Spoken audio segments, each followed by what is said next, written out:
യോഗ്യതയില്ലാതിരുന്നിട്ടും ഈ മാതാവിൻ്റെ അൾത്താരയിൽ കയറി ഞങ്ങൾക്ക് സാക്ഷ്യം പറയാൻ സാധിച്ചതിന് മാതാവിനും ഈശോയ്ക്കും പരിശുദ്ധാത്മാവിനും 1000 നന്ദി. എൻ്റെ പേര് ഷാലൻ KJ. ഇതെൻ്റെ ഹസ്ബൻഡ് സിബി. ഞങ്ങൾ കുമ്പളിങ്ങിൽ നിന്നാണ് വരുന്നത്. ഞാനൊരു സ്റ്റാഫ് നഴ്സായിരുന്നു. മെഡിക്കൽ ട്രസ്റ്റിലാണ് പഠിച്ചതും അവിടെ തന്നെ 5 വർഷം ജോലി ചെയ്യുകയും ചെയ്തിരുന്നു.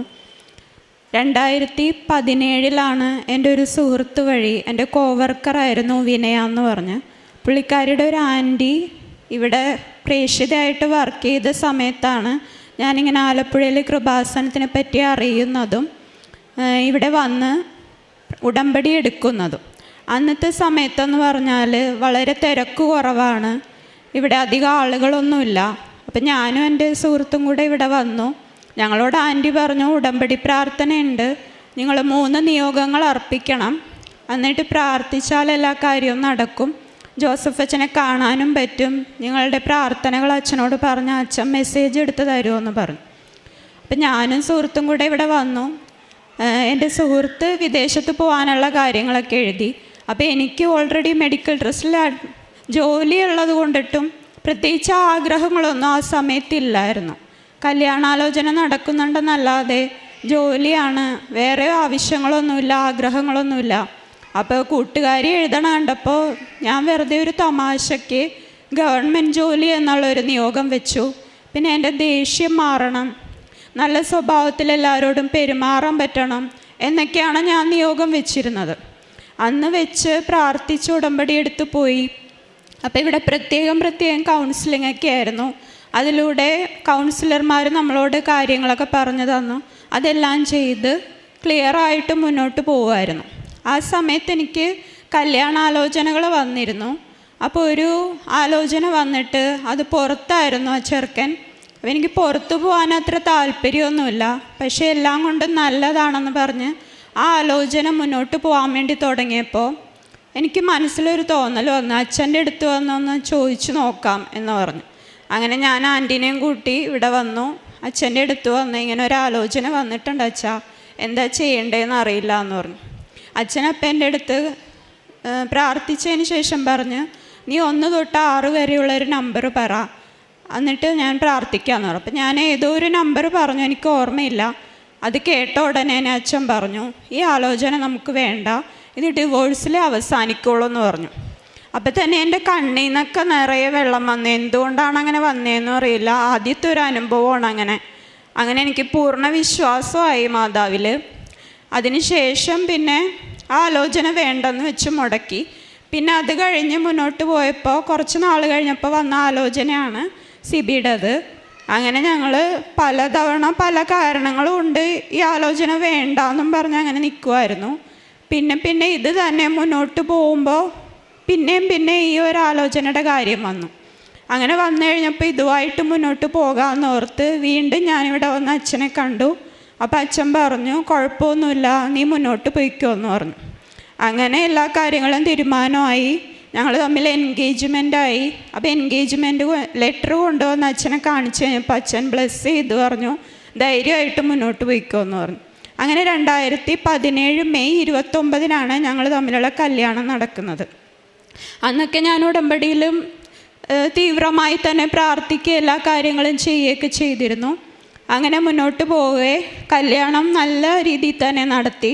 എല്ലാവർക്കും ഭയങ്കര സന്തോഷമായിരുന്നു. കാരണം എൻ്റെ കുടുംബത്തിൽ അത്രയും ഗ്രാൻഡായിട്ടൊരു കല്യാണം നടന്നിട്ടില്ലായിരുന്നു. അമ്മയ്ക്കാണെങ്കിലും വീട്ടുകാർക്കാണെങ്കിലും ഭയങ്കര സന്തോഷമായിരുന്നു. അങ്ങനെ മുന്നോട്ട് പോവേ കുറച്ച് നാൾ കഴിഞ്ഞപ്പോൾ സിബിയുടെ അമ്മയും ഞാനുമായിട്ട് ചെറിയൊരു പ്രശ്നങ്ങളൊക്കെ ഉണ്ടായി. അമ്മയ്ക്ക് എന്നെ ചില രീതിയിലൊക്കെ ആക്സെപ്റ്റ് ചെയ്യാൻ പറ്റാതെ വന്നു കഴിഞ്ഞപ്പോൾ ചില പ്രശ്നങ്ങളുണ്ടായി. പതിയെ ഞങ്ങൾ തമ്മിൽ വഴക്കുകൾ ഉണ്ടാവാൻ തുടങ്ങി. അങ്ങനെ കുടുംബത്തിൽ സമാധാനം ഇല്ലാണ്ടായപ്പോൾ അതെന്നെ ഒരുപാട് ബാധിച്ചു. ആരോട് ഷെയർ ചെയ്യാൻ പറ്റിയില്ല, വീട്ടുകാരോടൊന്നും പറഞ്ഞില്ല. അങ്ങനെ ഒരുപാട് സ്ട്രെസ് അനുഭവിച്ച് ജോലിയിൽ ശ്രദ്ധയില്ലാതെയായി. ഹോസ്പിറ്റലിൽ ജോലിക്ക് പോകുമ്പോൾ അവിടെയും കുറേ പ്രശ്നങ്ങൾ. ഈ മനസ്സിൻ്റെ ബുദ്ധിമുട്ട് കാരണം ഞാൻ അറിയാതെ പലപ്പോഴായിട്ട് പലരോട് ദേഷ്യപ്പെടുകയും അങ്ങനത്തെ ബഹുമാനമില്ലാതെ സംസാരിക്കുകയൊക്കെ ചെയ്തു. അങ്ങനെ ഒരു തവണ നൈറ്റിൻ്റെ സമയത്ത് എൻ്റെ സീനിയറോട്, കാഷ്വാലിറ്റി ഇൻചാർജിനോട് മോശമായിട്ട് പെരുമാറുകയും അങ്ങനെ അവിടെ വെച്ചൊരു പണിഷ്മെൻറ്റ് തരികയും അവരെന്നെ വാർഡ് മാറ്റുകയൊക്കെ ചെയ്തു. അപ്പോൾ ആ സമയത്തൊക്കെ ഈ അമ്മായിയമ്മയായിട്ടുള്ള ഇഷ്യൂസൊക്കെ ഉണ്ടായിരുന്നു. അങ്ങനെ പ്രശ്നങ്ങളായി കഴിഞ്ഞ് കഴിഞ്ഞപ്പോൾ പിന്നെ എനിക്ക് ജോലിയിൽ ശ്രദ്ധിക്കാൻ പറ്റാണ്ടായി. മുഴുവനും മടുപ്പ്, ദേഷ്യം, അങ്ങനെയൊക്കെ അവസ്ഥ. അങ്ങനെ സഹികെടാതെ വന്നു കഴിഞ്ഞപ്പോൾ ഞാൻ പിന്നെ ജോലി റിസൈൻ ചെയ്തു. സെപ്റ്റംബറായി 2017 ജോലി റിസൈൻ ചെയ്തത്. അതിനുശേഷം ഒരുപാട് ജോലി അന്വേഷിച്ച് നടന്നെങ്കിലും ഒന്നും തന്നെ ശരിയായില്ല. അപ്പോൾ ഈ പ്രശ്നങ്ങൾ കാരണമൊക്കെ ഞാൻ ഈ ഒക്ടോബർ വരെ പുതുക്കിയിരുന്ന ഉടമ്പടി പിന്നെ അങ്ങോട്ട് ചെയ്യാതെയായി, പ്രാർത്ഥിക്കാതെയായി, ഉടമ്പടി പ്രാർത്ഥന ചെല്ലാതെയായി. അങ്ങനെ കുടുംബ പ്രാർത്ഥനയൊക്കെ ചെല്ലുമെങ്കിലും ആ ഒരു പൂർണ്ണ വിശ്വാസത്തിൽ എനിക്ക് ഉറച്ചു നിൽക്കാൻ പറ്റിയില്ല. ഈ പ്രശ്നങ്ങൾ മാത്രമായിരുന്നു എൻ്റെ മനസ്സിൽ. അങ്ങനെ ജോലിയില്ലാത്തതിൻ്റെ വിഷമം എല്ലാം കൂടെ ആലയിരുന്നപ്പോഴാണ് ഞാൻ പ്രഗ്നൻ്റ് ആയത്. അങ്ങനെ ആദ്യത്തെ കുഞ്ഞിനെ 2018 ഞാൻ ഡെലിവറി ചെയ്തു. അവയ്ക്കിപ്പോൾ 6 വയസ്സുണ്ട്. അതിനുശേഷം മുന്നോട്ട് പോവേ പിന്നെ ജോലിയില്ലാത്തതിൻ്റെ ഒരുപാട് വിഷമങ്ങൾ ഞാൻ അനുഭവിച്ചു. കൂട്ടുകാരോടൊക്കെ ആണെങ്കിൽ അവരോട് സ്റ്റാറ്റസ് കാണുമ്പോഴും അവർ വിദേശത്ത് പോയി നിൽക്കുന്നതൊക്കെ കാണുമ്പോൾ എനിക്ക് എന്നോട് തന്നെ ഒരു കുറ്റബോധം തോന്നും. ദൈവമേ, ഞാൻ എങ്ങും എത്തിയില്ലല്ലോ, എൻ്റെ കൂട്ടുകാരൊക്കെ നല്ല നിലയിലെത്തി, ഞാൻ മാത്രം ഇവിടെ ഇങ്ങനെ വീട്ടിലിങ്ങനെ നിൽക്കുവാണല്ലോ എന്നുള്ളൊരു സങ്കടം എന്നെ അലട്ടിക്കൊണ്ടിരുന്നു. അങ്ങനെ ഇരുന്ന് ഒരുപാട് വിഷമിച്ചിരുന്നപ്പോൾ ചേട്ട തന്നെയാണ് പറഞ്ഞത്, PSC ട്രൈ ചെയ്യുക, അതാവുമ്പോൾ പുറത്ത് പോകേണ്ട കാര്യമൊന്നുമില്ല, നാട്ടിൽ തന്നെ ജോലി ചെയ്യാം. അങ്ങനെ ഞാൻ PSC പഠിക്കാൻ തുടങ്ങി. 2019 PSC സെൻറ്ററിൽ പോയിട്ട് ഒരു കോഴ്സിന് ജോയിൻ ചെയ്യുന്നത്. അങ്ങനെ അത് പഠിച്ചു തുടങ്ങി. അത് പകുതി ഒരു 6 മാസത്തോളം പോയി വന്നപ്പോൾ തന്നെ കൊറോണ വന്ന് അതെല്ലാം ക്ലോസ് ആയിപ്പോയി.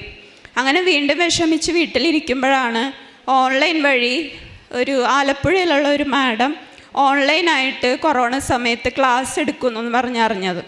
അങ്ങനെ ഞാൻ അതിന് ജോയിൻ ചെയ്ത് 2019 തൊട്ട് പഠിക്കാൻ തുടങ്ങി. മാഡം നല്ല ഇൻസ്പയറിങ് ആയതുകൊണ്ടിട്ട് നല്ലവണ്ണം നമ്മളോട് കാര്യങ്ങളൊക്കെ പറഞ്ഞു തന്ന് നമ്മളെ മോട്ടിവേഷൻ ചെയ്ത് കൂടുതലൊരു പഠിക്കാനുള്ളൊരു ഇൻട്രസ്റ്റ് തന്നായിരുന്നു.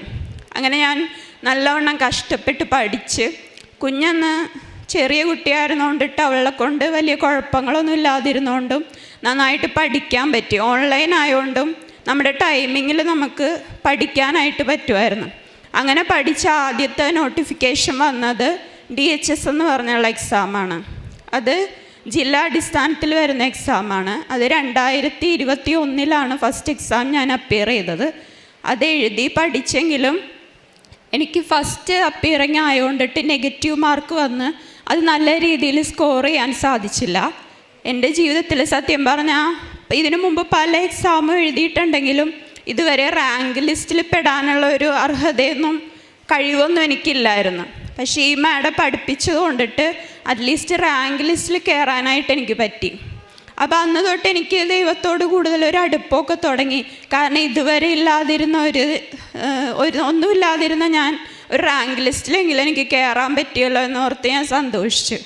കാരണം ആ ലിസ്റ്റ് എന്ന് പറഞ്ഞാൽ 500 പേരുടെ ലിസ്റ്റ് 450 റാങ്കായിരുന്നു എനിക്ക് കിട്ടിയത്. അപ്പോൾ അത് ജില്ലാ അടിസ്ഥാനത്തിലായിരുന്നുകൊണ്ട് തന്നെ എറണാകുളം ജില്ലയിൽ തന്നെ 500-ൽ 450 എന്ന് പറയുമ്പോൾ നമുക്കൊരു ചാൻസും ഇല്ല കിട്ടാൻ. അപ്പോൾ അപ്പോഴും ഞാൻ വിഷമിച്ച്. അത് കഴിഞ്ഞപ്പോൾ മാഡം പറഞ്ഞ് ഇനി അടുത്ത എക്സാം DME വരുന്നുണ്ട്, അപ്പോൾ അതിന് വേണ്ടി നന്നായിട്ട് ട്രൈ ചെയ്യുമെന്ന് പറഞ്ഞു. അങ്ങനെ 2 വർഷം മാഡം തന്നെ ആ കോഴ്സ് വീണ്ടും റീസ്റ്റാർട്ട് ചെയ്തപ്പോൾ ഞാനതിൽ ജോയിൻ ചെയ്ത് അങ്ങനെ അന്ന് തൊട്ട് കഷ്ടപ്പെട്ട് വീണ്ടും പഠിച്ച് അങ്ങനെ നല്ല രീതിയിൽ എക്സാം അപ്പിയർ ചെയ്യാൻ പറ്റി. നെഗറ്റീവ് മാർക്കൊക്കെ മാക്സിമം കുറച്ച്. അന്നത്തെ എക്സാം എന്ന് പറഞ്ഞാൽ വളരെ ടഫും അല്ലായിരുന്നു. അത് കാരണം നല്ല മാർക്ക് സ്കോർ ചെയ്യാൻ പറ്റി. പിന്നെ 2 വർഷം കഴിഞ്ഞപ്പോഴാണ് ലിസ്റ്റ് വന്നത്. അതിൽ നോക്കിയപ്പോൾ ഭാഗ്യത്തിന് മെയിൻ ലിസ്റ്റിൽ എനിക്ക് ഇടമുണ്ടായിരുന്നു. 1079 റാങ്ക്.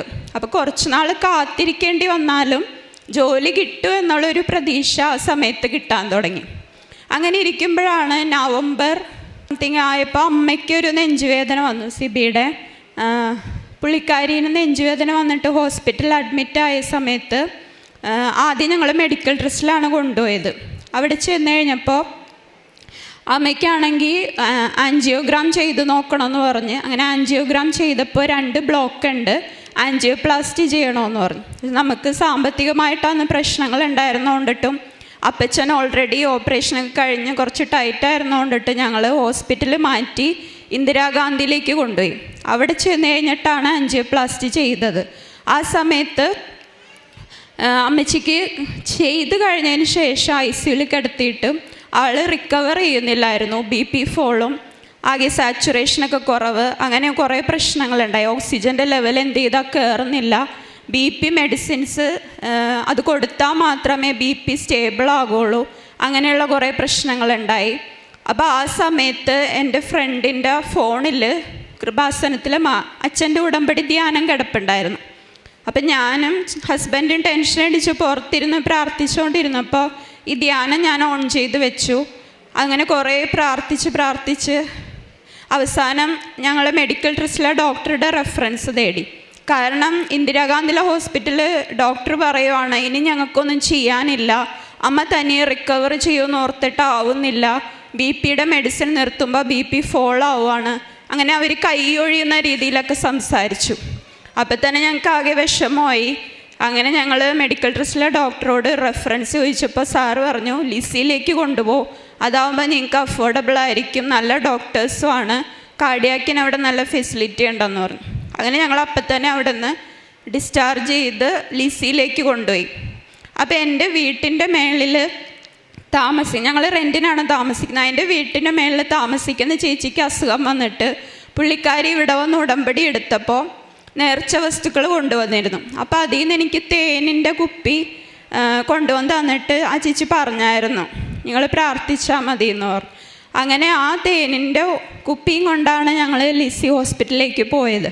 അപ്പോൾ ആംബുലൻസിൽ വെച്ചിട്ട് നഴ്സിനോട് ചോദിച്ചിട്ട് അവസാനം ഞങ്ങൾ ഇത് കൊടുത്തോട്ടെ എന്ന് ചോദിച്ചു. അങ്ങനെ 2 തുള്ളി തേൻ അമ്മയുടെ വായിൽ ഇറ്റിച്ചു കൊടുത്തിട്ട് ഞാൻ വിശ്വാസ പ്രമാണം ചൊല്ലി.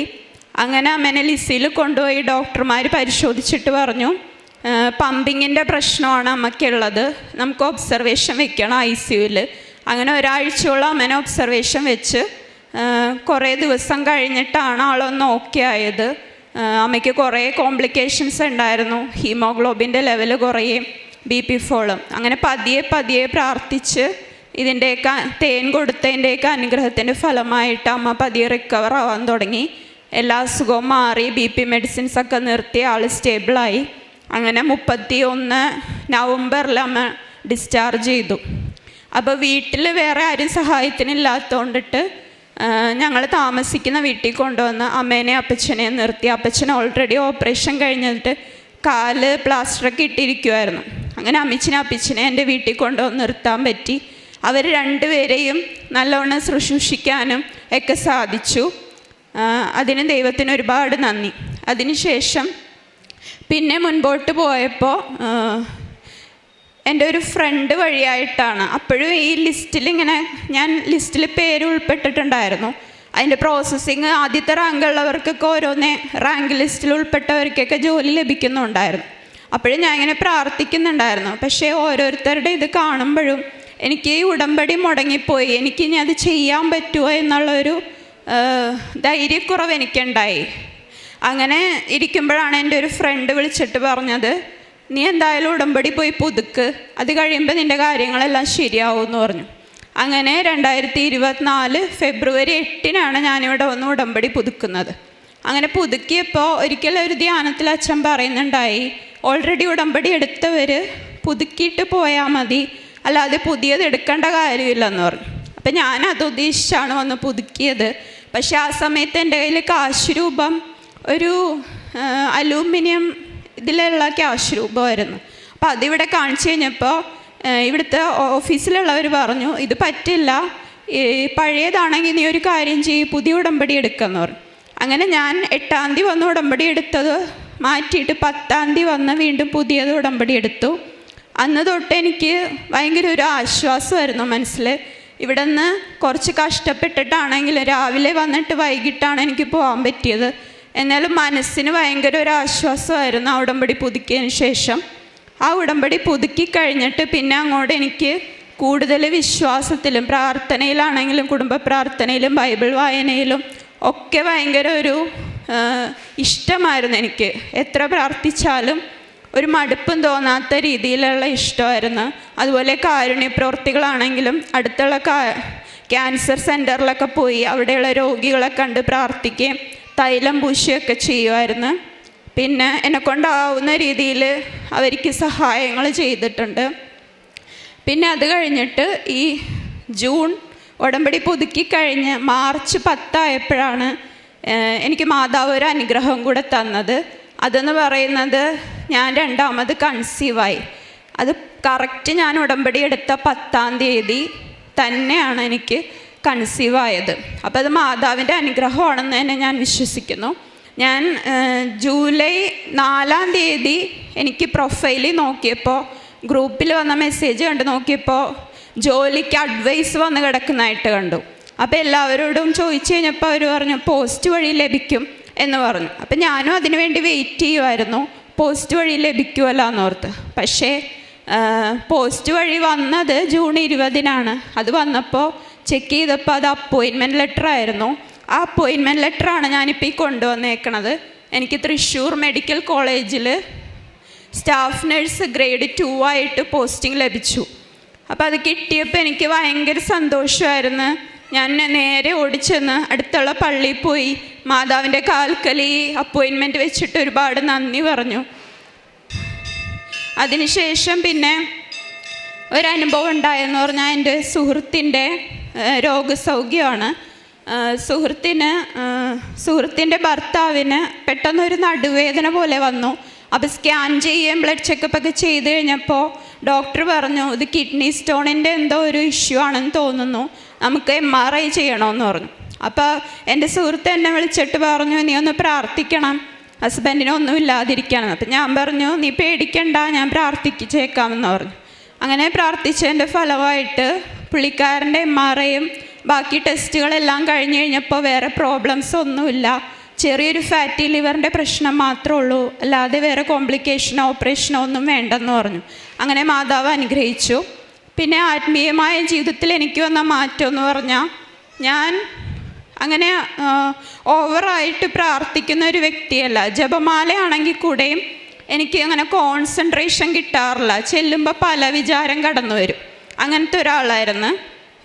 അങ്ങനത്തെ ഒരു പ്രശ്നം ഉണ്ടായിരുന്നു. ഉടമ്പടി എടുത്തതിന് ശേഷം കുടുംബ പ്രാർത്ഥനയിലാണെങ്കിലും ബൈബിൾ വായനയിലാണെങ്കിലും ഒരുപാട് മാറ്റം വന്നു.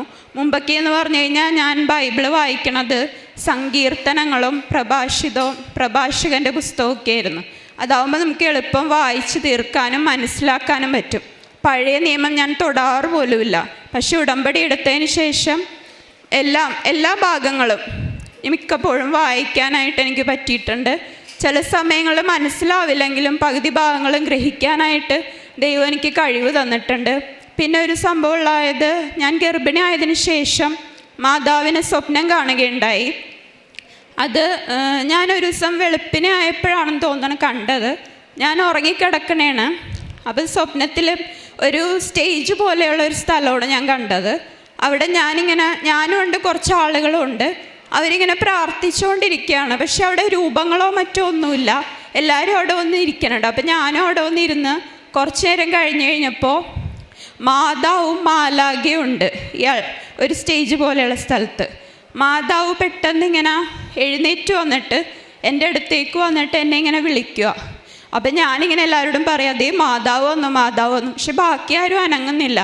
ഞാനപ്പം തന്നെ ഓടിച്ചെന്ന് മാതാവേന്നും പറഞ്ഞ് അടുത്തോട്ട് ചെന്നപ്പോൾ മാതാവ് എന്നോട് പറയുവാണ്, നീ എന്തായാലും ഈ ഗർഭിണിയായ അവസ്ഥയിൽ നീ എറണാകുളത്താണെങ്കിലും നീ എൻ്റെ അടുത്ത് വന്നല്ലോ, നീ എന്നെ കാണാൻ വന്നല്ലോ.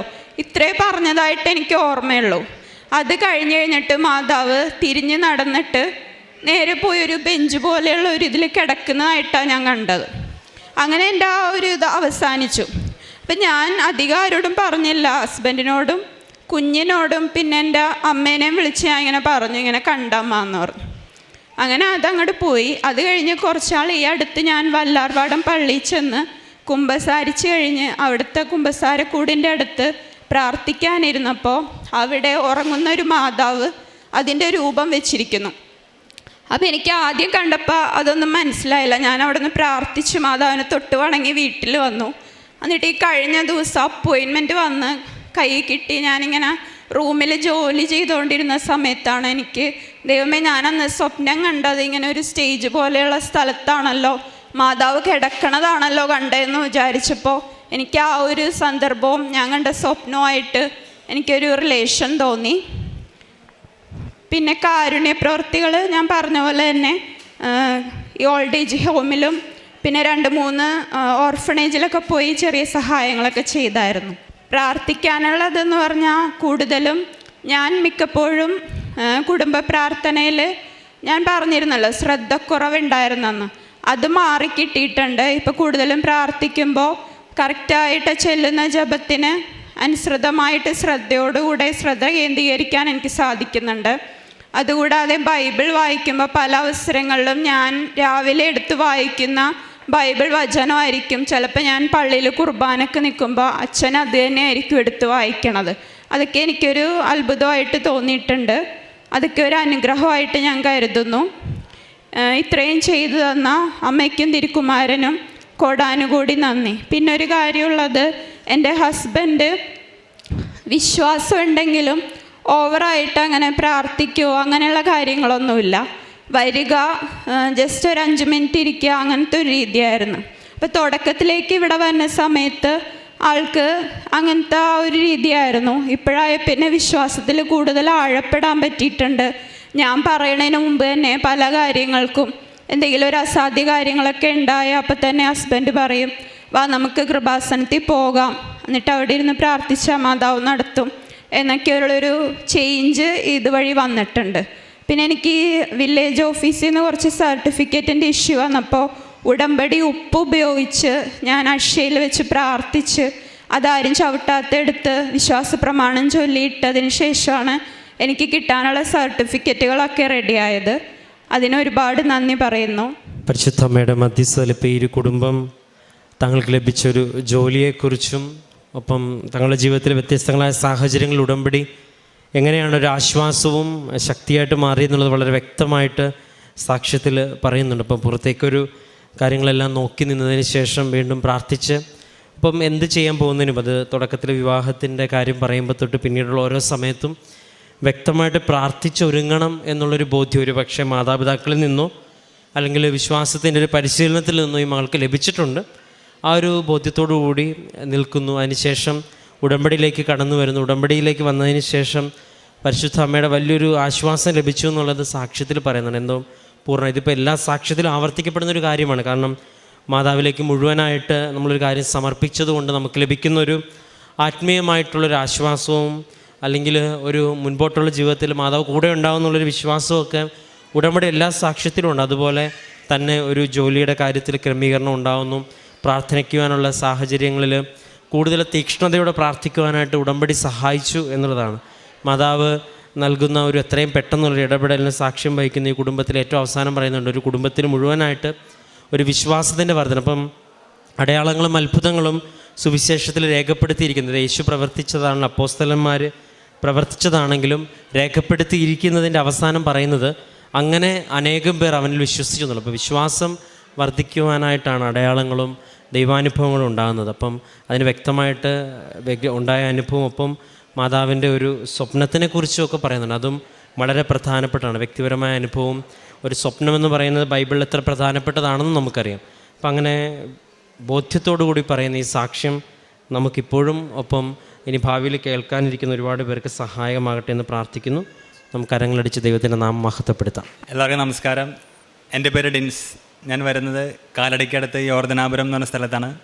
ഇതെൻ്റെ വൈഫ് ജോയ്സി, ഇതെൻ്റെ മകൻ ഫാബിയോ.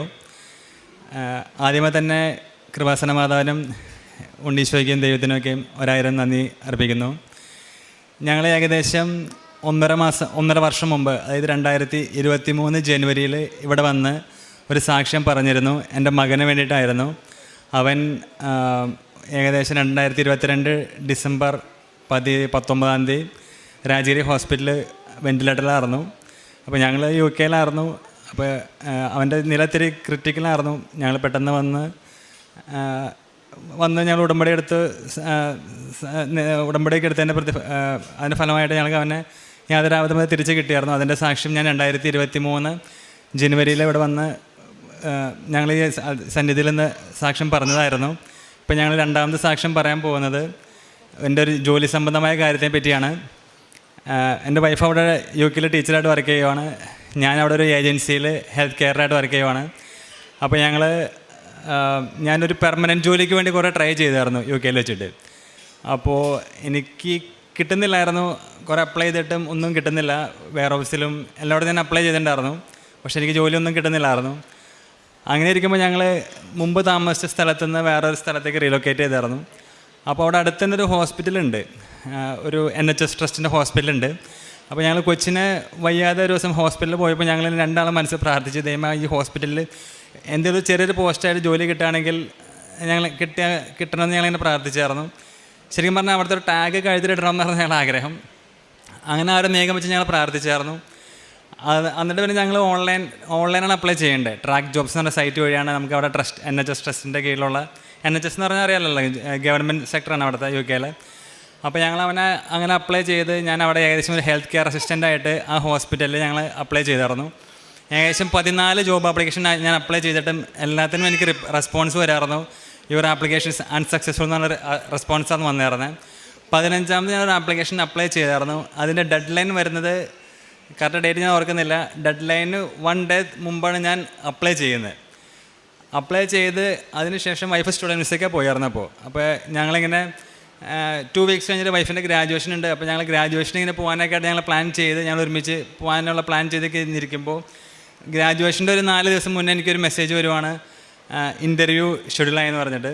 ആ സെയിം ഡേ വൈഫിൻ്റെ ഗ്രാജുവേഷൻ സെയിം ടൈം തന്നെയാണ് എനിക്ക് ഇൻ്റർവ്യൂ സെലക്ട് ആയിരുന്നത്. അപ്പോൾ ഞങ്ങൾ ഗ്രാജുവേഷൻ്റെ പ്രോഗ്രാം ക്യാൻസലാക്കിയിട്ട് വൈഫ് ഒറ്റയ്ക്ക് പോക്കണമെന്ന് പറഞ്ഞിട്ട് ഞാൻ ഇൻ്റർവ്യൂവിന് പോയി.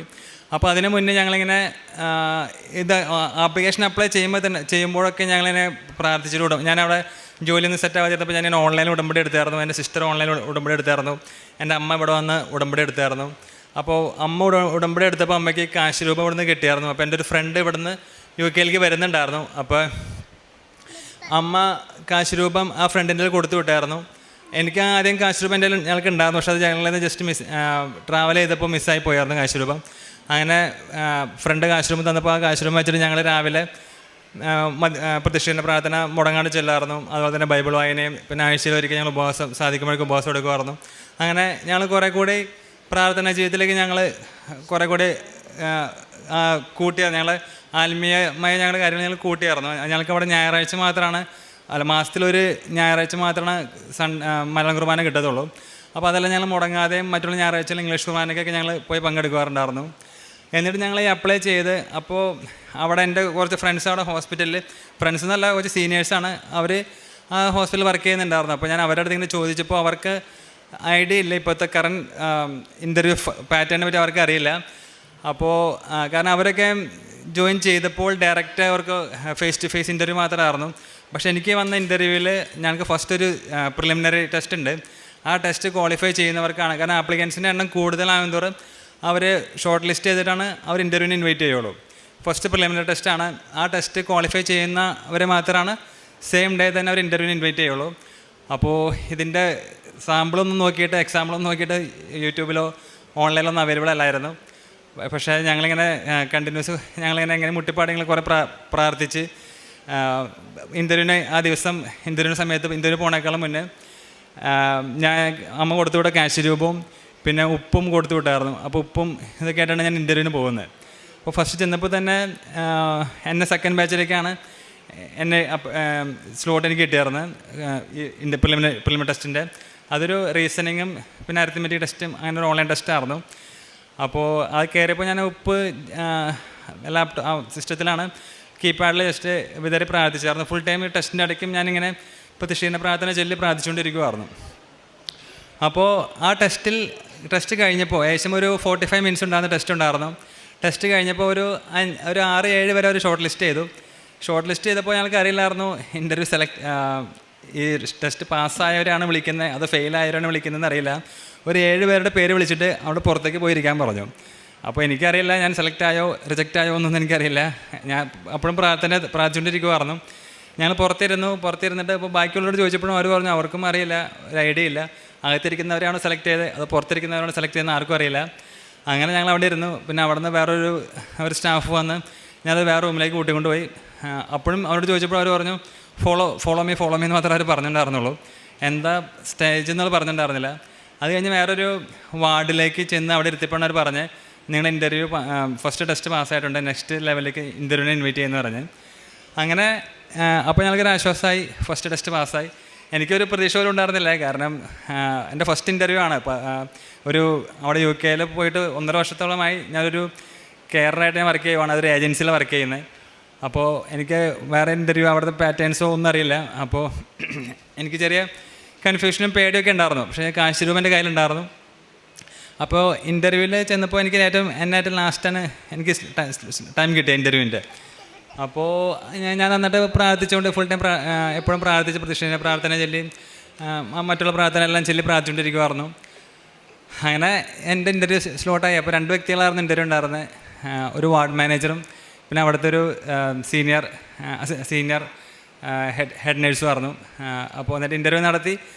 അവർ പറയുന്ന കാര്യത്തിന് കറക്റ്റായിട്ട് തന്നെ എനിക്ക് ആൻസർ കൊടുക്കാൻ പറ്റി. പക്ഷെ അതെൻ്റെ കഴിവുകൊണ്ടല്ല, ശരിക്കും അതൊരു മിറാക്കിളായിട്ടാണ് ഞാൻ കാണുന്നത്. പക്ഷേ എനിക്ക് ഇൻ്റർവ്യൂ പാസ്സാവുമെന്നൊന്നും എനിക്കറിയില്ലായിരുന്നു. അതുകൊണ്ട് അവരെന്തെങ്കിലും ചോദിക്കാനുണ്ടെന്ന് വെച്ചപ്പോൾ ഞാൻ ചൈൽഡ് കെയറിൻ്റെ കാര്യം പറഞ്ഞായിരുന്നു. കാരണം ഞങ്ങൾ ജോലി അപ്ലൈ ചെയ്യുമ്പോൾ വൈഫിന് ഫിക്സഡ് ഡ്യൂട്ടിയാണ്, Monday to Friday 8 to 5 അല്ലെങ്കിൽ 9 to 6 ആണ് വൈഫിൻ്റെ ഷെഡ്യൂൾ വന്നിരുന്നത്. അപ്പോൾ എനിക്ക് നൈറ്റ് മാത്രമാണ് എനിക്ക് പോകാൻ ജോലിക്ക് പറ്റുള്ളായിരുന്നു. അപ്പോൾ അതുകൊണ്ട് ഞാൻ ചൈൽഡ് കെയറിന് ഇഷ്യൂ പറഞ്ഞപ്പോൾ അവർ പറഞ്ഞ് മിക്സഡ് ഷിഫ്റ്റ് ചെയ്യേണ്ടി വരും, പക്ഷേ നിങ്ങളത് സോർട്ട് ഔട്ട് ചെയ്യണം, ഉറപ്പൊന്നും. അപ്പോൾ ഇൻ്റർവ്യൂവിൻ്റെ കാര്യം ഞാൻ ചോദിച്ചായിരുന്നു, എനിക്ക് അതിൻ്റെ റെസ്പോൺസ് എന്ന് അറിയാൻ പറ്റുന്നുള്ളത്. അപ്പോൾ അവർ പറഞ്ഞു ഇന്ന് തന്നെ വൈകുന്നേരം അറിയിക്കും, വെതർ നിങ്ങൾ സെലക്റ്റഡ് ആവുകയാണെങ്കിലും റിജക്റ്റഡ് ആവുകയാണെങ്കിലും ടുഡേ ഈവനിങ് തന്നെ അറിയിക്കുമെന്ന് പറഞ്ഞായിരുന്നു. ഞങ്ങളന്ന് തിരിച്ചു വന്നു. പക്ഷെ അപ്പോഴും എനിക്ക് അറിയില്ല സെലക്ട് ആവുമോ എന്നൊന്നും എനിക്കറിയില്ല. ഞങ്ങൾ വീണ്ടും പ്രതീക്ഷ കൈവിടാതെ തന്നെ ഞങ്ങൾ പ്രാർത്ഥിച്ചുകൊണ്ടിരുന്നു, മാതാവിനോടും ഉണ്ണീശോടും എല്ലാവരോടും കുറേ മാധ്യസ്ഥം നേടി പ്രാർത്ഥിച്ചു വന്നു. അപ്പോൾ പപ്പയമ്മയ്ക്കും ഇൻ്റർവ്യൂ ഉണ്ടായ സമയത്തൊക്കെ പള്ളിയിലും വൈഫിൻ്റെ പപ്പയമ്മയ്ക്കും എല്ലാവരും എൻ്റെ സിസ്റ്റേഴ്സും എല്ലാവരും നല്ല പ്രാർത്ഥനയിലായിരുന്നു. അങ്ങനെ അന്ന് വൈകുന്നേരം എനിക്കൊരു കോള് വന്നു ഹോസ്പിറ്റലിൽ നിന്ന്, നിങ്ങൾ സെലക്ട് ആയെന്ന് പറഞ്ഞൊരു കോള് വന്നായിരുന്നു. അപ്പോൾ ഞാൻ ശരിക്കും വരെ വണ്ടറിങ് ആയിപ്പോയി, കാരണം ഒരുപാട് ആൾക്കാരുണ്ടായിരുന്നു ആ ഒരു പോസ്റ്റിലേക്ക് തന്നെ. കാരണം എൻ്റെ ഫ്രണ്ട്സ് കുറേ പേര് ഇതുമാതിരി അപ്ലൈ ചെയ്തിട്ട് 3-4 തവണ ഇൻ്റർവ്യൂ അറ്റൻഡ് ചെയ്തവർ പോലും സെലക്ട് ആവാതിരുന്നിട്ടുണ്ട്. പക്ഷേ ആ സ്ഥാനത്താണ് എനിക്ക് ഫസ്റ്റ് ഇൻ്റർവ്യൂ തന്നെ എനിക്ക് ക്രാക്ക് ചെയ്യാൻ പറ്റിയത് ദൈവത്തിൻ്റെ കാരുണ്യം കൊണ്ടും കൃപാസന മാതാവിൻ്റെ അനുഗ്രഹം കൊണ്ട് മാത്രമാണ്. അങ്ങനെ അന്ന് വിളിച്ചിട്ട് അവർ സോർട്ട് ഔട്ട് ചെയ്യണമെന്ന് പറഞ്ഞു. പിന്നെ അതിന് കുറേ പ്രൊസീജിയേഴ്സ് ഉണ്ടായിരുന്നു. അപ്പോൾ ഞാൻ വർക്ക് ചെയ്തുകൊണ്ടിരുന്ന ഞാനൊരു ഏജൻസിയിൽ ആ സമയത്ത് വർക്ക് ചെയ്തുകൊണ്ടിരുന്നായിരുന്നു. അപ്പോൾ എനിക്ക് അവിടുത്തെ റെഫറൻസ് കിട്ടണമായിരുന്നു.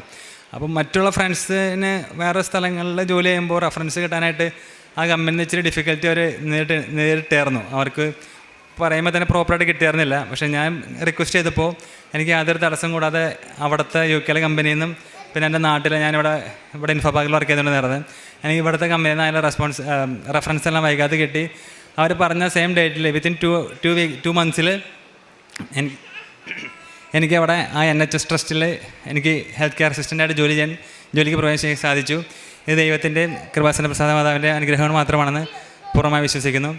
അതുപോലെ തന്നെ എൻ്റെ വേറെ ഫ്രണ്ട്സ് ഞാൻ ജോയിൻ ചെയ്ത് കഴിഞ്ഞിട്ട് പിന്നെ ഒരു 1 week കഴിഞ്ഞപ്പോൾ വേറെ കുറച്ച് ഫ്രണ്ട്സ് എല്ലാം ജോയിൻ ചെയ്തായിരുന്നു. അപ്പോൾ അവരെല്ലാം പറഞ്ഞത് അവരുടെ ഇൻ്റർവ്യൂ കഴിഞ്ഞതൊക്കെ കഴിഞ്ഞ 2022 നവംബറിൽ കഴിഞ്ഞതാണ്. ഏകദേശം 6-7 മാസമൊക്കെ എടുക്കുന്ന പ്രോസസ്സാണ് ചില സമയത്ത്. പക്ഷേ എൻ്റെ യാതൊരു ഡിലേ കൂടാതെ 2 മാസം കൊണ്ട് ഞങ്ങൾക്ക് കംപ്ലീറ്റായി കിട്ടി. അപ്പോൾ ദൈവത്തിനും കൃപാസന പ്രസാദ മാതാവിനും ഒത്തിരി നന്ദി. അതോടൊപ്പം തന്നെ ഞങ്ങളിപ്പോഴും പ്രതിഷ്ഠേൻ്റെ പ്രാർത്ഥനയും അതെല്ലാം മുടങ്ങാതെ ചെല്ലുന്നുണ്ട്. ഇപ്പോൾ ഞങ്ങളിപ്പോൾ എൻ്റെ കൊച്ചിന് ചെറിയൊരു ട്രീറ്റ്മെൻറ്റിന് വന്നതാണ്. അപ്പോൾ ദൈവത്തിനും കൃപാസന പ്രസാദനും ഒത്തിരി നന്ദി. പുറപ്പാടിൻ്റെ പുസ്തകം 33:16 തിരുവചനങ്ങൾ അരുളി ചെയ്യുന്നു, അങ്ങ് ഞങ്ങളോടൊത്ത് യാത്ര ചെയ്യുമെങ്കിൽ ഞാനും അങ്ങയുടെ ജനവും ഭൂമുഖത്തുള്ള മറ്റെല്ലാ ജനതകളിൽ നിന്ന് വ്യത്യസ്തരായിരിക്കും. ഉടമ്പടി നമ്മെ വ്യത്യസ്തരായ വ്യക്തികളാക്കുന്നു. 5000 പേരൊക്കെ അറ്റൻഡ് ചെയ്ത ഇൻ്റർവ്യൂവിൽ എങ്ങനെയാണ്, അതായത് ഇതിനു മുമ്പൊക്കെ പറഞ്ഞിട്ടുള്ള സാക്ഷ്യമാണ് സിസ്റ്റർ പറയുന്നത്, അതിൽ എങ്ങനെ ഇന്ത്യയിൽ നിന്ന് പോകുന്ന ഒരു വ്യക്തി സെലക്ട് ആകുന്നു. അതുപോലെ US പലരും അപ്ലൈ ചെയ്തിട്ട് ലഭിക്കാത്തത് ഉടമ്പടി എടുത്ത ഒരു മകൾക്ക് അല്ലെങ്കിൽ ഒരു മകൻ എങ്ങനെ ലഭിക്കുന്നു. അവിടെയാണ് നാം വ്യത്യസ്തരായ വ്യക്തികളായിട്ട് എങ്ങനെ ഉടമ്പടി ജീവിതത്തിലൂടെ മാറുന്നു എന്നുള്ളത്. ഇവിടെ തൻ്റെ അനുഭവ സാക്ഷ്യം ഡിൻസ് ചാക്കോ പറയുമ്പോൾ തൻ്റെ രണ്ടാമത്തെ അനുഭവ സാക്ഷ്യമാണ്. ഈ മകന് 1.5 വർഷമായിട്ടും തനിക്ക് കെയർ വിസയിൽ അവിടെ അങ്ങനെയുള്ളൊരു ജോലിയാണ് ചെയ്തുകൊണ്ടിരുന്നത്. അപ്പോൾ തനിക്ക് പ്രോപ്പറായിട്ടുള്ള ഒരു ജോലി ലഭിക്കുക, ഒരു പെർമനൻറ്റ് ജോലി ലഭിക്കുക, അതൊക്കെ ഒത്തിരി ആഗ്രഹമായിരുന്നു. പലയിടത്തും അപ്ലൈ ചെയ്തു. 15ഓളം ആപ്ലിക്കേഷൻസ്. ഇൻ്റർവ്യൂ ആണോ ഡിൻസ്? ഇൻ്റർവ്യൂ ആണോ 15ഓളം? എനിക്ക് 14 ആപ്ലിക്കേഷൻ അപ്ലൈ ചെയ്തിട്ടും എനിക്കൊരു ഇൻ്റർവ്യൂ ലഭിച്ചിട്ടില്ലായിരുന്നു. 15ാമത്തെ ആപ്ലിക്കേഷനാണ് ഫസ്റ്റ് ഇൻ്റർവ്യൂ കോൾ വന്നത്. ആ ഫസ്റ്റ് ഇൻ്റർവ്യൂ തന്നെ എനിക്ക് ക്രാക്ക് ചെയ്യാൻ സാധിച്ചു. അപ്പോൾ അങ്ങനെ അത്രയും ആപ്ലിക്കേഷനൊക്കെ അയച്ചിട്ടും തനിക്കൊന്നും ലഭിക്കാതിരുന്നിടത്ത് പിന്നീട് ഉടമ്പടിയിലൂടെ, അതായത് ഓൺലൈൻ ഉടമ്പടിയും ഇവരെടുത്തു. അങ്ങനെ തനിക്ക് കിട്ടിയ ഏറ്റവും വലിയ കൃപയായിട്ടാണ് ഫസ്റ്റ് അറ്റംപ്റ്റിൽ തന്നെ ഗവൺമെൻറ് പോസ്റ്റിലൊക്കെ ഒരു ജോലി ലഭിക്കുന്നു. സ്ഥിര വരുമാനമുള്ള ജോലി. തന്നേക്കാൾ കഴിവുള്ളവരും അതുപോലെ ഒത്തിരി വർഷങ്ങളായിട്ട് അവിടെ ചെന്നവർ, അവർക്കൊക്കെ ഇപ്പോഴും ലഭിക്കാത്ത സാഹചര്യത്തിൽ തനിക്കിത് ലഭിച്ചത് ഉടമ്പടി കാശ് രൂപവുമായിട്ട് പോകുന്നു. അതുപോലെ ഉടമ്പടി ഉപ്പ് അവിടെ ഇട്ട് പ്രാർത്ഥിക്കുന്നു. അപ്പോൾ ഉടമ്പടി നേർച്ച വസ്തുക്കൾക്ക് ഒത്തിരിയേറെ പ്രാധാന്യം ഉണ്ട്. ഓരോ അനുഭവ സാക്ഷ്യവും അതാണ് നമ്മോട് പറയുക.